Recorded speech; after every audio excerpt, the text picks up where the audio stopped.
नमस्कार दोस्तों। मैं हूं आनंद। स्वागत है आपका नॉलेज यू मस्ट नो पे। देखो, the medical termination of pregnancy amendment bill 2020, ये तो 2020 में जो कैबिनेट है उसने इसका अप्रूवल कर दिया था लास्ट ईयर ही 2020 में ही।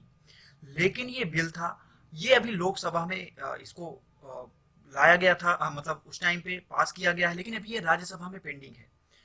तो इस बजट सेशन में बहुत ज़्यादा चांसेस हैं 2021 में, जो ये फैब का बजट सेशन है इसमें बहुत ज़्यादा चांसेस है कि इसको पास कर लिया जाए। तो इस बिल में बहुत सारे कंट्रोवर्सी भी क्रिएट हुई है। और देखेंगे कि जो हमारा ये न्यू एबॉर्शन लॉ है, जो medical termination of pregnancy amendment bill है, इसके बारे में क्या रूल्स हैं, क्या प्रावधान है और कंट्रोवर्सी क्यों है, इसको इतना क्रिटिसाइज क्यों किया जा रहा है, इसको हम इस वीडियो में समझने वाले हैं। तो वीडियो को हम लोग स्टार्ट करते हैं।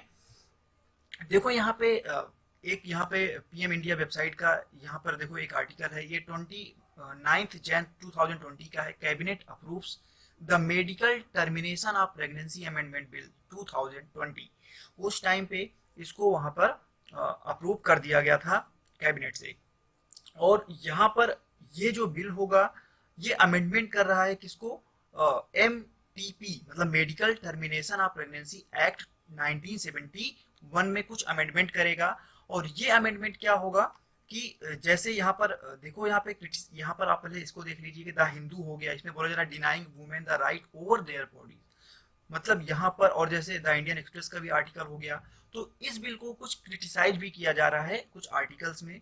तो ये क्रिटिसिज्म क्यों है इस पे इतनी कंट्रोवर्सी क्यों क्रिएट हो रही है, और इसको बोला जा रहा है कि इस पे अच्छी खासी राज्यसभा में डिबेट होने के चांसेस हैं। तो इस पर हम अभी समझते हैं कि प्रॉब्लम इस पे क्या है। तो सबसे पहले देखते हैं कि ये जो बिल है एम टी पी, इस 2020 ये जो बिल है, ये पहली बात इसके देखते हैं इसके सारे प्रावधान क्या हैं, इसके सारे रूल्स क्या हैं। देखो, ये जो बिल है एम टी पी बिल 2020, ये क्या कर रहा है कि ये 20 वीक तक, अभी तक क्या था, एमटीपी जो ये एक्ट था 1971 का, इसमें था कि 12 वीक तक आप लोग, यदि एक डॉक्टर की जरूरत पड़ती थी एबॉर्शन के लिए, कि एक डॉक्टर की जरूरत पड़ती थी 12 वीक तक, यदि 12 वीक के बाद यदि टर्मिनेट करना है प्रेगनेंसी को या एबॉर्शन कराना है, तो उसमें 12 वीक के बाद दो डॉक्टर की सलाह या उनकी मंजूरी जरूरी होती थी।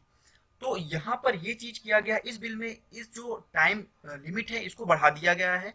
ये 12 वीक से 20 वीक कर दिया गया है। और 20 वीक तक अब एक डॉक्टर की इसमें एडवाइस लेनी पड़ेगी, उनकी मंजूरी जरूरी है। और 20 से 24 वीक तक दो डॉक्टर की मंजूरी जरूरी होगी। और देखो, यहाँ पर जो 20 से 24 वीक तक है, ये स्पेशल कैटेगरी की महिलाओं के लिए दिया जाएगा, जो कि जैसे इसमें बोला गया है कि जैसे वनरेबल वुमेन, इंक्लूडिंग जैसे हो गया जो रेप पीड़ित है, या जो तो कुछ वनरेबल वुमेन है, जैसे उनको मान लो दिव्यांग है, महिलाएं हैं, नाबालिग हैं, तो उन सब में 20 से 24 वीक तक ये कंडीशंस लागू होगी। दो डॉक्टर की मंजूरी के लिए उनका तब टर्मिनेशन किया जा सकता है। और यहाँ पर देखो इस बजट में, जो अभी बजट ये पेश हुआ है, इसमें बोला गया है कि सारे स्टेट और यूटीज में मेडिकल बोर्ड बनाया जाएगा। और इस मेडिकल बोर्ड, यही यहाँ पे यही इसका क्रिटिसिज्म का रीजन है, आगे हम इसको समझेंगे। ये जो मेडिकल बोर्ड होगा, ये इसकी जांच करेगा कि ये मेडिकल बोर्ड जो फोर्टल मतलब जो भ्रूण, ये जो जांच करेगा कि जो भ्रूण संबंधी जो विषमताएं हैं, एबनॉर्मलिटीज हैं, इसकी जांच की जाएगी। और इसमें फोर्टल एबनॉर्मलिटीज में, इसमें ये कंडीशन 20 से 24 वीक वाली कंडीशन लागू नहीं होगी। तो यहाँ पर देखो ये चीजें, ये जो इसमें ये थर्ड पॉइंट है, ये क्रिटिसिज्म का रीजन बना है। और इसको हम आगे भी ध्यान से समझेंगे। पहले और इसके देख लेते हैं प्रोविजन क्या है। देखो यहाँ पर ये नेक्स्ट में यह बताया गया कि जिस भी वुमेन का गर्भपात या एबॉर्शन कराया जाना है, उनका जो नाम होगा और उनकी जो अन्य जानकारी होगी, उस वक्त कानून के तहत जो निर्धारित किसी खास व्यक्ति के अलावा किसी और के सामने उनकी जानकारी के बारे में ये चीजें बताई नहीं जाएगी। और देखो 1971 में था कि जैसे उनके मतलब हस्बैंड हो गए या ये था, यहाँ पर ये बोला गया है कि उसका पार्टिकुलर नाम नहीं रखा गया है कि हाँ कि उसका हस्बैंड ही हो गया, मतलब कोई भी हो सकता है, वहां पे इसका इस नाम को बताया नहीं जाएगा। तो यहाँ पे लेकिन दिया गया है अकॉर्डिंग टू उस टाइम पे जो लॉ होगा। लेकिन यहाँ पर देखो, और ये देखो ये कानून है, नेक्स्ट में बताया गया कि ये medical termination of pregnancy act 1971 को, इसमें जो उसका लिमिटेशन है टाइम का, उसको इंक्रीज कर रहा है। और इसमें ये भी बताया गया है कि आगे कि यहाँ पर जो एबॉर्शन की जो सर्विस है या सेवा है, जो उसकी क्वालिटी है, किसी भी तरह का समझौता नहीं किया जाएगा, और इसके कड़ी शर्तों के साथ इसका एबॉर्शन देखभाल को पहले से और अधिक सख्ती से लागू किया जाएगा। तो ये सब चीजें इसमें बताई गई हैं। और देखो यहाँ पर ये इसमें नेक्स्ट इसमें ये भी बताया जा रहा है, आप लोग ये देख सकते हैं नेक्स्ट पॉइंट, कि इसमें जो वुमेन है उनकी सेफ्टी होगी, उनकी जो हेल्थी है मतलब उनकी सेफ्टी और जो सेहत है, इसमें मतलब कदम उठाया गया है। और यहाँ पर वुमेन को लॉ बहुत सारे लाभ भी मिलेंगे। और देखो यहाँ पर ये भी बताया गया है कि जो बहुत सारी पिटीशन कोर्ट में बहुत सारी याचिकाएं दी गई हैं कि जिसमें बोला गया है कि जो फोटल संबंधी मतलब जो भ्रूण संबंधी विषमताएं हैं, एबनॉर्मलिटीज हैं, या महिलाओं के साथ जो यौन हिंसा की वजह से जो गर्भधारण के आकार पर मौजूदा स्वीकृत सीमा से अधिक गर्भावस्था की अवधि पर गर्भपात कराने की अनुमति मांगी गई है। तो देखो ये चीज यहाँ पर जब ये बिल जो है एक्ट बन जाएगा, तो यहाँ पर ये चीजें थोड़ा नॉर्मल हो जाएंगी। बहुत सारी याचिकाएं, उसमें बहुत सारी याचिकाओं में बोला गया था कि इसको जो टाइम लिमिट है 12 वीक से इसको और आगे बढ़ाया जाए। और देखो 24 वीक के बाद क्या होगा कि आपको कोर्ट की परमिशन की जरूरत पड़ेगी। 24 वीक तक देखो, 20 वीक तक तो चलो ठीक है, लेकिन 20 से 24 वीक तक स्पेशल जो जो मतलब कि जो उनको कैटेगराइज किया गया है, मैंने आप लोगों को पीछे बता रखा है। और 24 वीक के बाद कोर्ट की परमिशन की जरूरत पड़ेगी।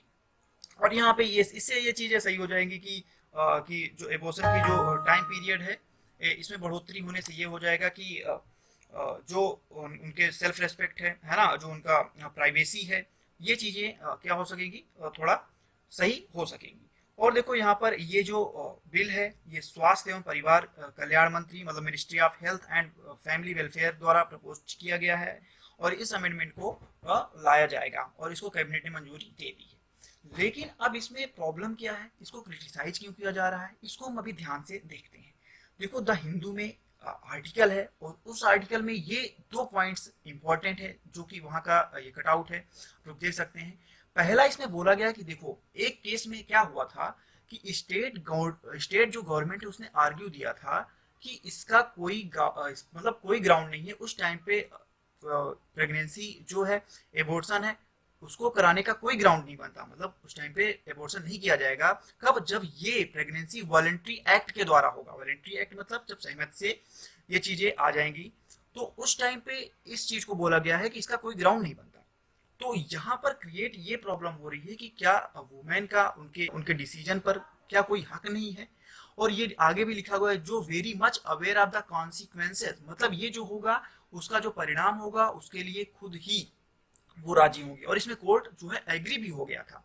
देखो ऐसे सर्कमस्टांसेस में क्या होते हैं कि जो वुमेन्स होती हैं, महिलाएं होती हैं, ये अनसेफ मेथड को अपनाती हैं एबॉर्शन के लिए, जिसकी वजह से बहुत सारे डेथ के रीजन बनते हैं इंडिया में।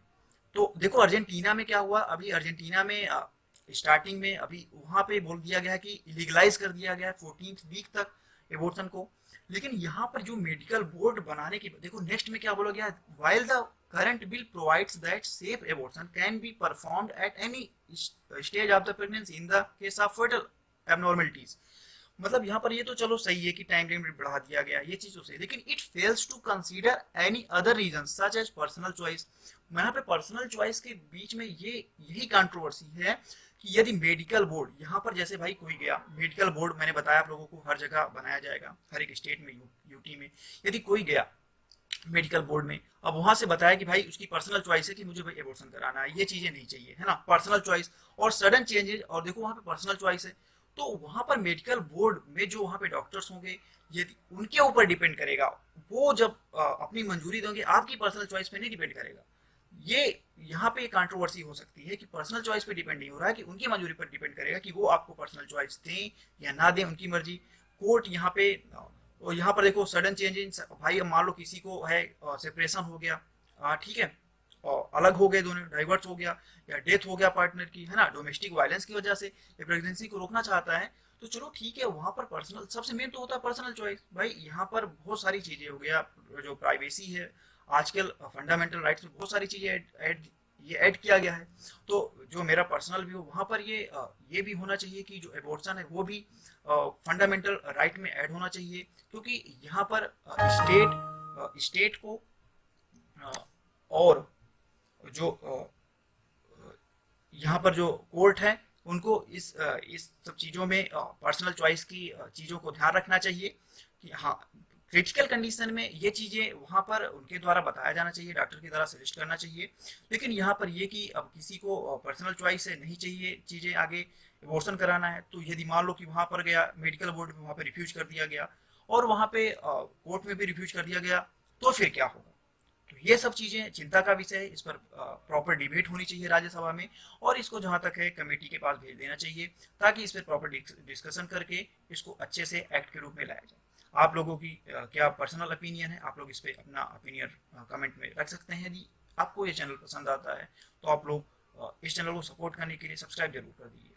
तो ये है वीडियो का एंड। बहुत बहुत धन्यवाद। Thank you.